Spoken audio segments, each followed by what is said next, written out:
পৃথিবীর সবচেয়ে বেশি মানুষ কাকে চেনে? উত্তর যদি জানেন আপনি অবাক হয়ে যাবেন। বর্তমান পৃথিবীতে উইদাউট রিলিজিয়াস পিপল বাদ দিয়ে পৃথিবীর সবচেয়ে বেশি মানুষ কাকে চেনে জানেন? 5 নম্বরে আছে প্রিন্সেস ডায়ানা, যাকে পৃথিবীর প্রায় 30 to 40% মানুষ চিনত। এখন উনি নাই, মারা গেছে। 4 নম্বর হলো বারাক ওবামা, যাকে প্রায় পৃথিবীর 70% মানুষ চিনত। 3 নম্বর হলো আলবার্ট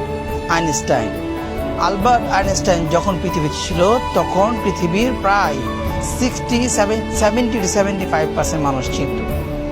2 নম্বর হলো মাইকেল জ্যাকসন, যাকে প্রায় যখন সে পৃথিবীতে ছিল 75% মানুষ চিনত। 1 নম্বর কে? ক্রিস্টিয়ানো রোনালদো, যাকে পৃথিবীর 80 to 85% মানুষ চিনে। তাকে এত মানুষ চিনে কেন চিনে? কোনো একটা কারণ তো আছে, সে কিছু একটা তো করছে, কিছু ইনফ্লুয়েন্স মানুষের মধ্যে করছে, এত মানুষ তাকে চিনে। পৃথিবীর সবচেয়ে বেশি সেলিব্রিটি যাকে ফলো করে সে কে জানেন? Cristiano Ronaldo. 17 কোটি মানুষ যার কারণে নিয়মিত ফুটবল দেখে। সে তো কোনো একটা কিছু করছে যার কারণে এত মানুষ তাকে চিনে, এত ফ্যান ফলোয়িং। আর নয়তো তারা তো এত মানুষ চেনার কথা না। Messi not in the list, Messi লিস্টের ভিতরে নাই। আপনি কার সাথে কার তুলনা দেন? হ্যাঁ, ভালো থাকবেন।